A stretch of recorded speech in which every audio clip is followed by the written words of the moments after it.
शहर के सबसे पॉश इलाके में एक भव्य हवेली थी, ऊंची दीवारों से घिरी हुई, बड़े बड़े दरवाजे और कई कमरों वाली। यह हवेली कभी रौनक से भरी रहती थी। हर समय यहाँ मेहमानों का आना जाना लगा रहता था।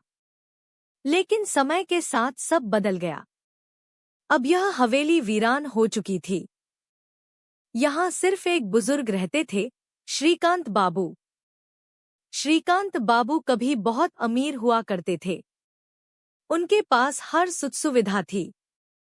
नौकर चाकर थे, रिश्तेदार थे, दोस्त थे। लेकिन जब उम्र बढ़ी तो एक एक करके सबने उनसे दूरी बना ली। एक ही बेटा था जो असमय चला गया। रिश्तेदारों ने पैसे और व्यापार लूट लिया और अपनी दुनिया बसा ली, और दोस्त भी समय के साथ चले गए। कभी जो हवेली हंसी खुशी से गूंजती थी, अब वहां बस सन्नाटा था। बुजुर्ग ने हवेली के कई कमरों को बंद कर दिया था। अब वह सिर्फ एक छोटे से कमरे में रहते थे। पुराने फर्नीचर, दीवारों पर जमी धूल और दरारें, छत से लटकता जाला, इन सब ने हवेली की वीरानी को और गहरा कर दिया था। अचानक एक दस्तक। उस दिन दोपहर को अचानक दरवाजे पर दस्तक हुई। वर्षों बाद किसी ने इस घर का दरवाजा खटखटाया था। श्रीकांत बाबू धीरे धीरे चलते हुए दरवाजे तक पहुंचे और उसे खोला। बाहर एक नौजवान खड़ा था, सादा सा कपड़ा पहने, विनम्रता से सिर झुकाए। नमस्ते बाबूजी, युवक ने आदर से कहा। बुजुर्ग ने ध्यान से उसे देखा, लेकिन पहचान नहीं पाए। बेटा, तुम कौन हो? श्रीकांत बाबू ने पूछा। युवक ने धीरे से मुस्कुराते हुए कहा, बाबूजी, मेरे पिता आपके यहाँ नौकरी करते थे। बहुत साल पहले। मेरा नाम अर्जुन है। श्रीकांत बाबू के दिमाग में पुरानी यादें ताजा हो गईं। तुम्हारे पिता कौन थे? उन्होंने सोचने की कोशिश की।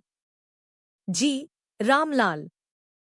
वे आपके यहाँ नौकर थे, लेकिन उन्होंने हमेशा हमें सिखाया कि आप हमारे मालिक नहीं, बल्कि हमारे संरक्षक हैं।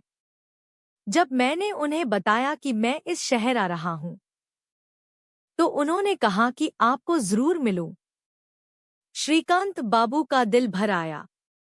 रामलाल, वही रामलाल जिसने उनकी सेवा कई सालों तक की थी, जिसे वे हमेशा छोटा समझते थे, आज उसी के बेटे ने उन्हें याद रखा था। बुजुर्ग ने अर्जुन को अंदर बुलाया। अर्जुन ने देखा कि हवेली की हालत बेहद खराब हो चुकी थी। वह यह देखकर दुखी हुआ कि जो इंसान कभी शान और ऐशोआराम में जीता था, आज अकेलेपन और उदासी में डूबा हुआ था। बाबूजी, आप अकेले रहते हैं? अर्जुन ने चिंता से पूछा। श्रीकांत बाबू ने हल्की मुस्कान के साथ कहा, हाँ बेटा, समय के साथ सब बदल गया। एक वक्त था जब यह घर गुलजार था, लेकिन धीरे धीरे सब छूटता गया। दौलत थी, रुतबा था, इसलिए शायद रिश्ते सिर्फ दिखावे के थे। जब जरूरतें खत्म हो गईं, तो अपने भी दूर हो गए। अर्जुन ने उनकी आंखों में नमी देखी। उसने धीरे से कहा, बाबूजी, मेरे पिता कहते थे कि इंसानियत और प्रेम से बड़ा कुछ नहीं होता है। दौलत इंसान को कभी सच्चा सुख नहीं दे सकती है। श्रीकांत बाबू चुप हो गए। अर्जुन की बात उनके दिल को छू गई। अर्जुन ने धीरे धीरे बुजुर्ग की देखभाल शुरू कर दी।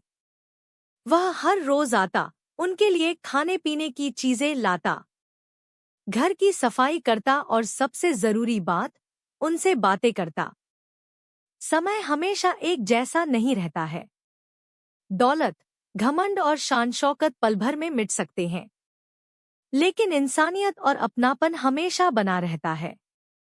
हमें कभी भी अपने हालात पर घमंड नहीं करना चाहिए। क्योंकि वक्त बदलते देर नहीं लगती। श्रीकांत बाबू की हवेली फिर से वैसी तो नहीं बनी, लेकिन उनके दिल का सन्नाटा खत्म हो गया था। अब वहां अर्जुन की हंसी और अपनेपन की गर्माहट थी।